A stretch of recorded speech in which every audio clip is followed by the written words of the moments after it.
Bueno, empezamos entonces. Hoy vamos a hablar sobre, o vamos a profundizar sobre el software Turnitin Originality.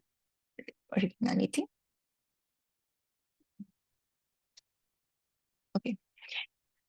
Hoy vamos a ver sobre los conocimientos generales sobre Turnitin, la integridad académica, la detección de escritura con IA en Turnitin, similitud versus plagio, los retos de la IA, cómo funciona Turnitin y finalmente las interpretaciones generales del reporte de similitud.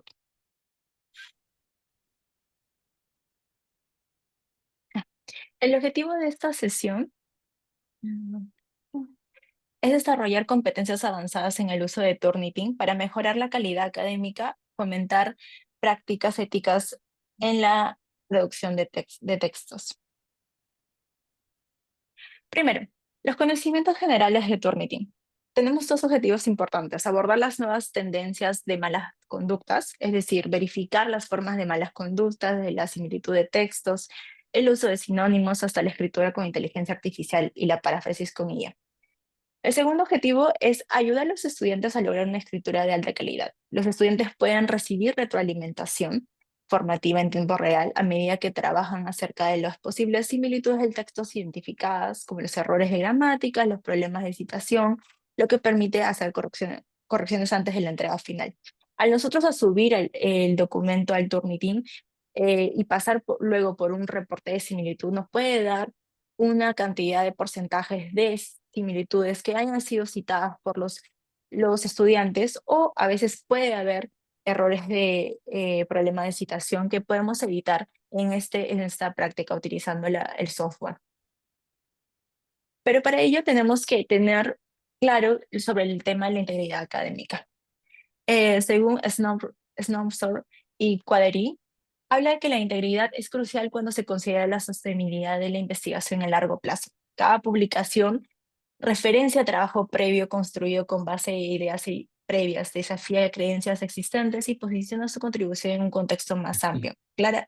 Claramente, cualquiera que contamine este registro se arriesga a sabotear la investigación en el futuro, socavar los aspectos de la ciencia abierta y frustrar a aquellos que pretenden usarlo en la práctica. Es importante que los docentes, como en este caso también los editores de la revista Antec, puedan promover la integridad académica. Mencionar de que existe, si bien similitudes, pero también acciones de plagio que deben ser eh, representadas o ejemplificadas por los docentes para que los alumnos o los investigadores no puedan incurrir en estos problemas. Bueno, ha habido una evolución de la forma de trabajo no original. En 1998, diría, en Estados Unidos el uso del Internet era mucho más evolucionado y desarrollado. Se utilizaba ya en las casas como en las aulas, en universidades. Acá en Latinoamérica no, todavía estábamos en el pequeño, recién utilizando, recién descubriendo el tema del uso del Internet, pero a raíz de que en Estados Unidos hay esa proliferación del Internet y del uso de la tecnología, empieza a haber también y se identifican malas prácticas académicas, como fue el copiado y el pegado. Ante ello, nace como respuesta, como solución a esta problemática, el software se conocía como iParadigm, que ahora es conocido como Turnitin, para poder identificar estas malas prácticas. Luego también en los siguientes años se van apareciendo nuevas prácticas como la colusión, las malas conductas de investigación, la trampa por contrato, el plagio de código y actualmente ahora el uso indebido de la IA. Por ello, se han trazado como algunas soluciones ante este desarrollo de la tecnología y ahora constantemente que hay muchos más retos, crear políticas institucionales dentro tanto de universidades, colegios o campos académicos, ¿no? Donde se puedan trazar o elaborar políticas institucionales. Y eso va acompañado con las prácticas pedagógicas. Es decir, el docente tiene que saber o tiene que delimitar qué prácticas tecnológicas se van a utilizar dentro de las aulas o para la entrega de sus informes o ensayos o en ese ámbito también de la investigación. desde la revista ANTEC, qué prácticas o académicas se van a utilizar, pueden utilizar los investigadores a la hora de enviar sus investigaciones, ¿no? Entonces, el uso de la tecnología no es una problemática, sino son los límites que nosotros debemos colocar en el uso de la tecnología. La detección de la escritura con la IA de Turnitin permite identificar dentro del texto qué proporciones y qué secciones fueron generadas por uno de estos sistemas de inteligencia artificial y qué secciones del documento fueron escritas por el autor. El sistema va a poder identificar por párrafos. Y esto es algo importante porque no identifica tablas ni figuras ni por ejemplo, algunos utilizan versos, esos tipos de caracteres no los va a identificar, pero sí va a identificar como recuadros, que en este caso son textos, que hace un análisis línea por línea para luego dar un porcentaje de lo que el sistema analiza y qué cosas es identificado por la IA.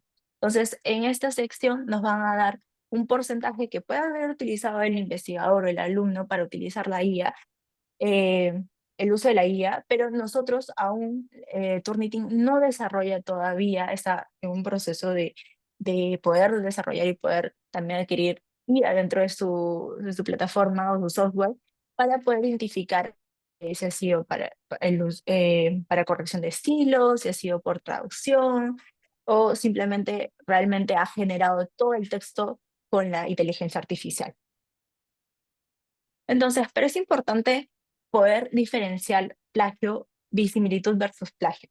La similitud es el estado o hecho de ser similar, un rasgo o aspecto similar, versus el plagio es la práctica de tomar el trabajo o ideas de alguien más y mostrarla como propias. Todo el material publicado o aún no publicado, ya sea de una forma de manuscrito, impresión o forma electrónica que está cubierta por esta definición.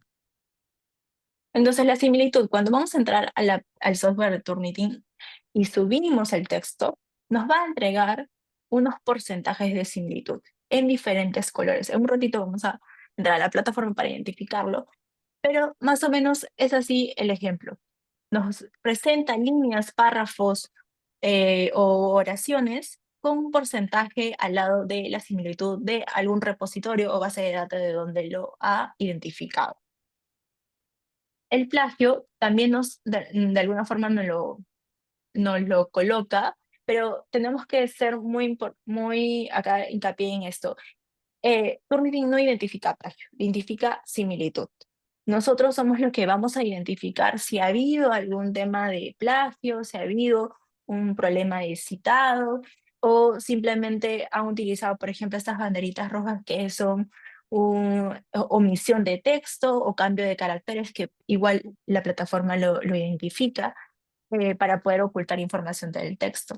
Eh, entonces, hay que hacer hincapié en eso porque Turnitin no es que sentencia a un investigador o a un alumno de que ha cometido plagio, sino que en su texto ha habido similitudes. Entonces, pero existe el plagio y existe en el ámbito académico. Acá vemos una frecuencia y gravedad de los actos de plagio, ¿no? Lo ideal sería tener el pensamiento original, donde el estudiante envía su trabajo propio y crea ideas originales y está sustentado por fuentes correctamente citadas, pero usualmente también se incurren en estas prácticas, estas malas prácticas, que es la colusión de estudiantes, que justo le explicamos, que sería, diría, elaborar en pares, en grupos, un trabajo individual y que no sea comunicado de que se ha trabajado en grupo, ¿no? Luego el plagio involuntario, que eso es, a veces te incurre bastante el tema del plagio involuntario, porque no hay un conocimiento del citado, en este caso citado APA, entonces se incurre constantemente en este plagio involuntario, ¿no? Que es una omisión de citas, comillas, descuidos, parafraseo involuntario. Luego está el copiado y pegado, diría, que nació a través del Internet, como les estaba explicando hace ratito. La paráfrasis sin atribución, parafrasear las ideas de una fuente sin atribución adecuada. El autoplagio, y aquí me quiero detener un poco, porque también es una práctica muy usual, especialmente, por ejemplo, en el ámbito de investigación. Muchos investigadores hacen diferentes investigaciones, tanto para maestrías, doctorados, pero para otros tipos de revistas. Y cuando van a presentar algún artículo que utilice esos recursos, muchas veces el trabajo está en su mayoría realizado o creado por citas que ya han hecho en otros artículos anteriores o investigaciones anteriores. Y no hay información nueva, no hay una información original. Entonces, esa es la reutilización de un trabajo propio anterior sin atribución, ¿no? Entonces, nosotros tenemos que tener muy en cuenta de que el autoplagio, a pesar de que nosotros mismos hemos hecho esas investigaciones, estamos incurriendo en esa acción, ¿no? Entonces, luego está el plagio de código de programación, que es copiar y adaptar un código fuente sin el permiso o el crédito del autor original, el plagio de mosaico o alteración de fuentes, las modificaciones de textos con software, la modificación manual del texto, compra y venta de trabajos. Acá también me quiero detener un poco porque solicitar a un tercero, usualmente mediante un pago que elabore el trabajo para después presentarlo como propio, nosotros creo que constantemente vemos afuera de las universidades o en las calles que ofrecen ese servicio, hacer tesis o voy a hacer artículos, o hay personas que pueden ofrecer ese tipo de servicio. Acá en Perú y en Latinoamérica no hay una normativa legalizada sobre este acto, pero ya en Australia se han hecho normas para poder sentenciar a personas que venden ese servicio o han pagado hasta por el servicio, ¿no? Entonces, hay que tener en cuenta de que ya hay estas políticas o normativas legislativas en otros países que sí se está promoviendo para este servicio que es una mala práctica, ¿no? Y finalmente la falsificación de datos. Bueno, entonces acá vemos de que, como les decía, Turnitin hace un reporte de similitud. Nos dice, por ejemplo, este párrafo fue encontrado en dos, tal vez, repositorios, o está en dos bases de datos. Entonces, esa retroalimentación se le tiene que dar al investigador o al alumno o docente para que pueda reestructurar esta información, porque fácil, no todo el texto está con estos patrones de reporte de similitud, sino que solo hay un 2%, 3%, ¿no? Ya tendremos que alarmarnos si es mucho más y hay un 30, ¿no? Eh, Porque ya el texto básicamente estaría creado bajo algunas malas prácticas o un mal citado, que tendría que rehacer todo el texto. Y lo mismo, ¿no? Que por ejemplo vemos, este texto tiene un 2% de similitud, lo encontramos en esta fuente, efectivamente es esta fuente la que se ha encontrado, pero no ha hecho tal vez Amor, no quiso hacer algo.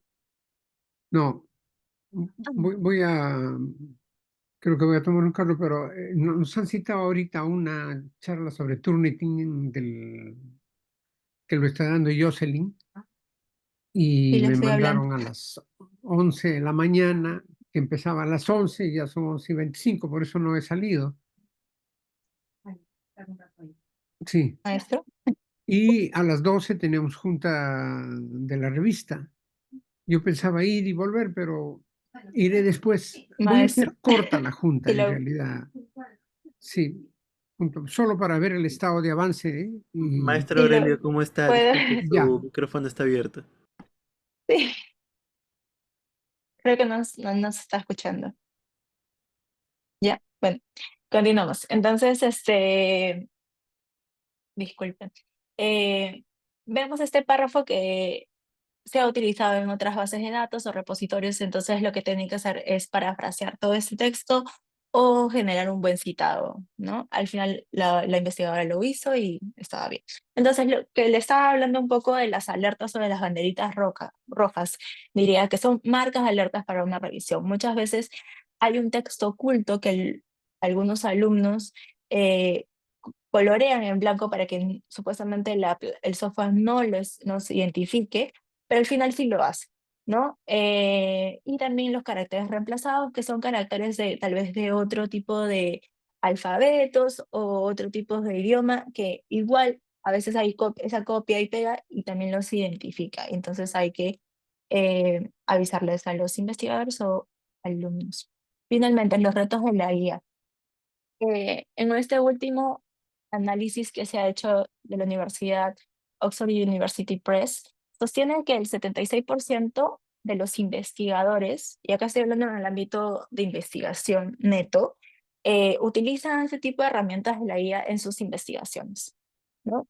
Un 49% de ellos usa herramientas de traducción automática, de lo cual por ejemplo, dando un ejemplo de la revista Antex, se ha utilizado y el mismo investigador ha notificado a la revista que ha utilizado este uso de inteligencia artificial para poder hacer una traducción de un texto. Y eso ya, por ejemplo, en la guía de estilo de la Universidad Nacional de Música, ya hay una mención de cómo citar también a la IA, ¿no? Entonces, el otro 43% de los investigadores usa chatbots y el 25% hace uso de motores de búsqueda o herramientas de investigación basadas en IAs. Tanto, por ejemplo, en ChatGPT puedes encontrar otras, no solo chat, sino otros tipos de inteligencias que te ayudan a tener motores de búsqueda y poder concretar varios artículos de unas temáticas que puedas estar investigando, sin tener que ir a repositorios, por ejemplo, de universidades, sino que ahí ya eh, te genera todo un conjunto de artículos de acceso abierto o algunos acceso cerrado, pero que puedes tú consultar, ¿no? Entonces hace mucho más rápida o aligera el proceso de búsqueda de otras investigaciones para poder hacer los artículos. Y finalmente, mantener la integridad en la era de la IA, ¿no? Es una transparencia en el uso de la IA. Todo investigador tiene que notificar a la revista, o en este caso los alumnos, notificar al docente qué ha utilizado y en qué tipo para qué tipo de lo ha utilizado la inteligencia artificial, ¿no? Es importante que, como les mencioné hace un rato, que dentro de las aulas puede haber esos parámetros de los docentes hacia los alumnos en utilizar, en qué ¿hasta qué límite van a poder utilizar la IA para sus trabajos entregados? Y lo mismo para los investigadores.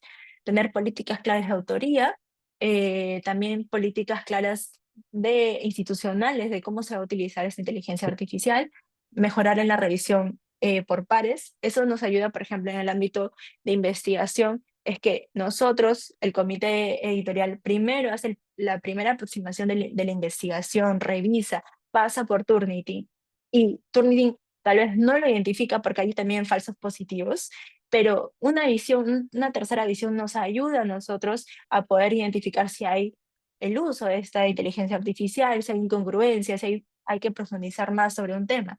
Eso es también una gran ayuda.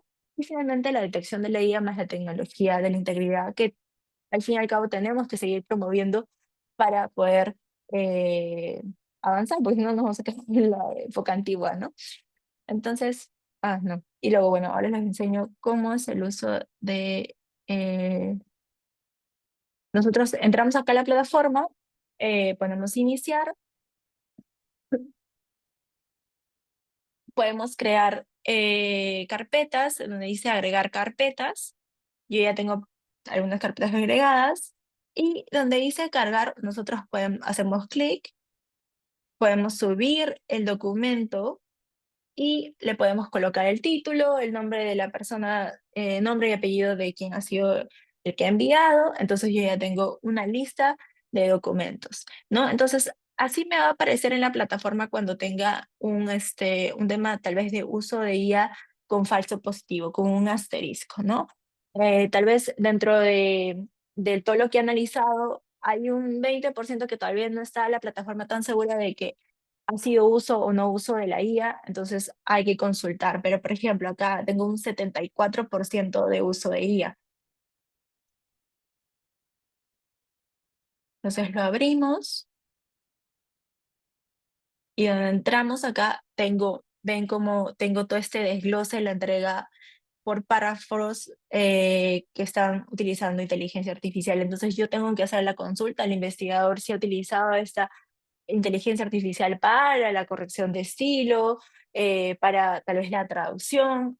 Entonces, tiene que haber esa retroalimentación con el investigador y en ese caso con ustedes, con los alumnos, para saber en qué lo ha utilizado, ¿no? Entonces, cuando entra un texto o un artículo, lo primero que tenemos que hacer es hacer clic en los filtros. El mío ya está seleccionado, pero lo podemos volver a seleccionar, que son los trabajos de entrega, contenido de internet, publicaciones, crossref, contenido de crossref. Y acá ponemos excluir bibliografía, porque la bibliografía usualmente ya está citada, ya está según la referencia de APA. También excluimos citas textuales porque están con las comillas, o excluir texto citado, ¿no? Para que también lo excluya los paréntesis con los autores. Y nosotros en la Universidad Nacional de Música, especialmente en la ANTEC, tenemos un rango umbral de exclusión de coincidencias del 20%, del 20 diría. Entonces aplicamos, vamos a poner 20, como esto ya el artículo está. Bueno, ya, y podemos aplicar y me sale este tema de similitud, ¿no? Entonces veo qué tema es, mira acá, por ejemplo. Este texto está en la Universidad Politécnica Estatal, creo que de Colombia.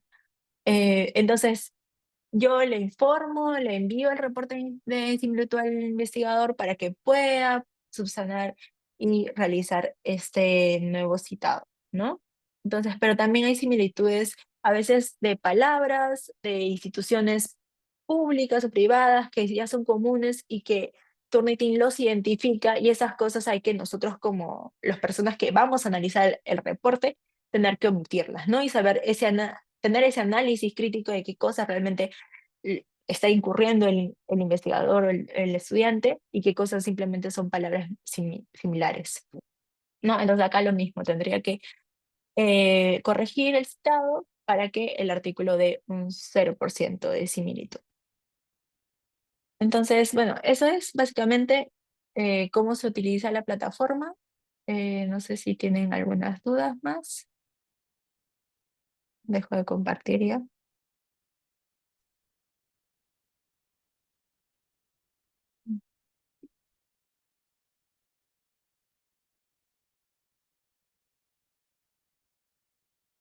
Bueno, igual, maestro, ya Fernando, ya le respondimos la consulta que tenía al inicio de la sesión. Creo que ya no tenemos más consultas. Gracias, Y ya Yasmin. damos, sí, En realidad no es ya, consulta, ¿no? Sino es una simple observación. Yo sí. trabajo con sistemas hace varias décadas, ¿no? E incluso ahora también participo en una startup que tiene que ver con sistemas. Y veo que Turnitin ha ido avanzando, pero todavía le falta mucho y se avecina un gran problema porque hay muchos textos como el que acabas de mostrar, por ejemplo. La educación musical eso lo vamos a encontrar en miles de tesis, ¿no? Ujú, Porque es una frase demasiado utilizada, o sea, son lo que legalmente cuando se habla de derechos de autor en el estudio de plagios, etcétera, se le llama coincidencia fortuita, ¿no? ujú, Entonces, ahí realmente estamos en problemas. Y el tema con la inteligencia artificial también es complejo, porque muchas cosas que utiliza la inteligencia artificial está basada justamente en frases que se utilizan ordinariamente, ¿no? En los escritos, en los artículos, e incluso en el lenguaje coloquial, ¿no? Entonces estamos realmente frente a un caso complicado. Yo creo que la investigación en sí misma está en un momento crítico ahora porque se exige una producción muy grande, casi una sobreproducción, detrás de la cual hay cosas que tienen que ver ya con la inteligencia cultural a nivel de estados, ¿no? Geopolítico incluso. Entonces, así como hay extractivismo de materias primas, etcétera, también hay extractivismo cultural, de data, que después sirve para alimentar sistemas de inteligencia internacionales, ¿no? Entonces ahora la inteligencia, todo el sistema de investigación que está pasando por esos sistemas casi hegemónicos, ¿no? Eh, Va a mostrar algunas crisis dentro de algunos años, yo creo, ¿no? Pues, bueno, pero por ahora como que sí. hay que seguir la corriente, como dicen, ¿no? Como diría Sloterdijk, el cinismo contemporáneo hay que seguir la corriente, ¿no? Porque así son las cosas, ¿no? Entre comillas. Sí. Igual el Turnitin está también en proceso de evolución también, ¿no? Con el tema de la IA, para ver cómo puede limitar, pero es todo un proceso que me supongo que en los próximos años vamos a tener mucho más alcance de eso, ¿no? Muchas gracias, maestro, por su aporte y gracias a todos por asistir. En otra oportunidad ya nos veremos. Muchas Gracias a ti, gracias. Jocelyn, Muchas muchas gracias. gracias. Gracias.